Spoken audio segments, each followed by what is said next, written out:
والسلام. یزیدی فوج کا ایک سخت دل مزنی، یعنی کہ مزنی قبیلے کا شخص امام علی مقام رضی اللہ تعالیٰ عنہ کے سامنے آ کر یوں بکواس کرنے لگا، دیکھو تو صحیح دریا فرات کیسا مجھے مار رہا ہے، خدا کی قسم تمہیں اس کا ایک قطرہ بھی نہ ملے گا اور تم یوں ہی پیاسے ہلاک ہو جاؤ گے، معاذ اللہ. امام تشنا کام رضی اللہ تعالیٰ عنہ نے بارگاہ رب الانام میں ہاتھ اٹھا دیے اور عرض کی، اللہم امیتہ عطشانا، یعنی یا اللہ اس کو پیاسا مار.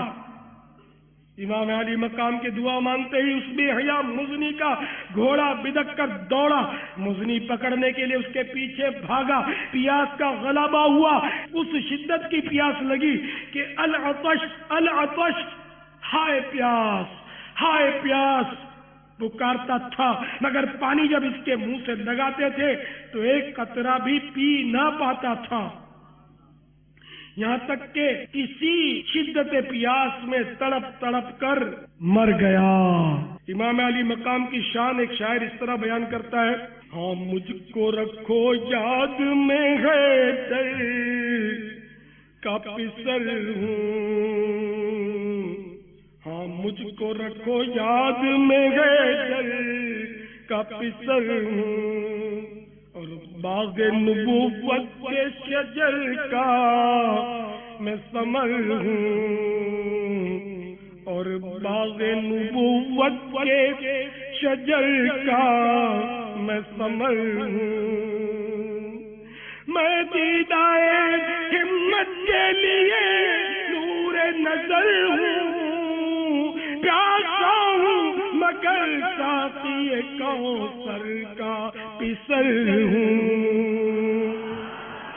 اقتدار کے لالچ میں ان یزیدیوں نے امام علی مقام اور آپ کے رفقا پر ظلم و ستم کی آندیاں چلائیں، ان پر پانی بند کر دیا. اور ظلم کی بھی کیسی انتہا کہ پانی جانور پیئیں، چرندے پیئیں، درندے پیئیں، پرندے پیئیں، سب پیئیں، لیکن اہل بیت اطہار کو پانی کی ایک بوند نہیں ملنی چاہیے. حاکم کا حکم تھا یہ کہ پانی بشر پیئے، گھوڑے پیئے، اونٹ پیئے، اہل ہنر پیئے، سب پرند و چرند پیئے، منع تم نہ کیجیو، ایک فاطمہ کے لال کو پانی نہ دیجیو.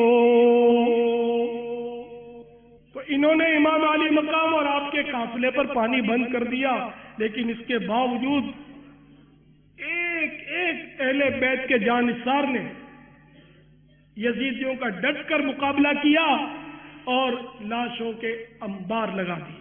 یزید پلید کا دل چونکہ دنیا ناپائیدار کی محبت سے سرشار تھا، اس لیے وہ شہرت و اقتدار کی ہوس میں گرفتار ہو گیا. اپنے انجام سے غافل ہو کر اس نے امام علی مقام اور آپ کے رفقاء علیہم الرضوان کے خون ناحق سے اپنے ہاتھوں کو رنگ لیا. جس اقتدار کی خاطر اس نے کربلا میں ظلم و ستم کی آندیاں چلائیں، وہ اقتدار اس کے لیے کچھ زیادہ ہی ناپائیدار ثابت ہوا. بدنصیب یزید صرف 3 برس 6 ماہ تخت حکومت پر شیطنت یعنی شرارت و خباثت کر کے ربیع النور شریف 64 سنہ ہجری کو ملک کے شام کے شہر حمص کے علاقے حوارین میں 39 سال کی عمر میں مر گئے. یزید پلید کی موت کا ایک سبب یہ بھی بتایا جاتا ہے کہ ایک وہ رومی النسل لڑکی کے عشق میں گرفتار ہو گیا تھا، مگر وہ لڑکی اندرونی طور پر اس سے نفرت کرتی تھی.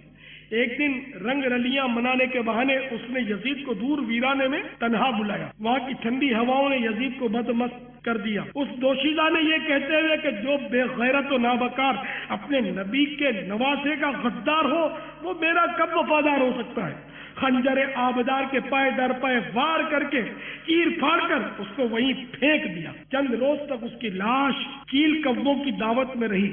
بالآخر ڈھونڈتے ہوئے اس کے اہالی موالی وہاں پہنچے اور گڑھا کھود کر اس کی سڑی ہوئی لاش کو وہیں داب آئے.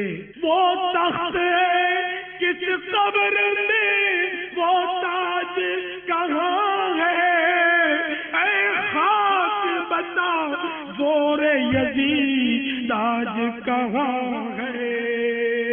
اے خاک بتا زور یزید آج کہاں ہے؟